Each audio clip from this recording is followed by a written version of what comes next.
বিচারাধীন বিষয়ে কেউ কোনো প্রশ্ন করবেন না, আপনাদের কাছে একটা রিকোয়েস্ট। কিন্তু পরবর্তীকালে পুলিশের কিছু গাফিলতি আমাদের নজরে এসেছে, তার জন্যই আমরা সিবিআই কি ধরনের গাফিলতি? সেটা বলা যাবে না।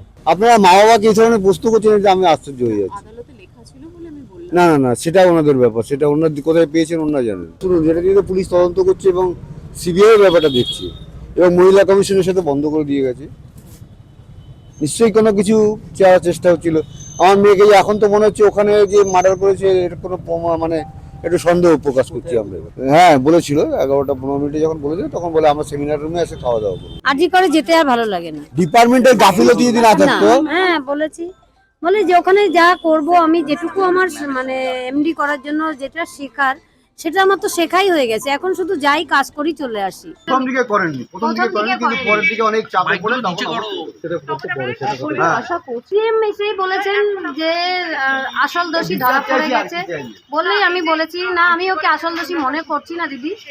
আসল দোষী ও, যদি বাইরের ভেতরের কেউ না থাকলে ও কি করে জানলো রাতে আমার মেয়ে সেমিনার রুমে রয়েছে?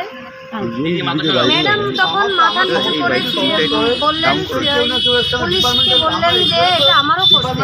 আমার মেয়ের বডি দেখে যা মনে হয়েছে একার দ্বারা কিছুতেই সম্ভব না, এবং মানে ফরেনসিক ডিপার্টমেন্টের অনেক ডক্টররাও এসেছেন আমার বাড়িতে, তারাও বলেছেন একার দ্বারা কিছুতেই সম্ভব না। এখন দেখতে পাচ্ছি যে মানে এর পেছনে অনেক বড় চক্র আছে। মানে কি চক্র সেটা? সেটা তো আমরা জানি না। হাসপাতালে অনেক অবৈধ কাজকর্ম হতো, নিশ্চয়ই হতো। সেগুলো মৌমিতা আপনাদের কিছু বলেছিল? না না না, এই ব্যাপারে কোনো আমাদের কোনো টেনশন দিতেও চাইতো না। কোনো যেদিন মারা গেছে সেদিনও তো যে সমস্ত কথা লিখে গেছে গাড়িতে আছে, কি লিখেছে সিজ করেছি জানি না, সব বলতে আমরা পুলিশ সিজ করে নিই। আমার মেয়ে ওই দিন রাতেও লিখেছে। না না না না না না, বলবো না প্লিজ, আমরা কমাতে। আমার মনের অবস্থা এখন ওইসব ভাবার জায়গায় নেই।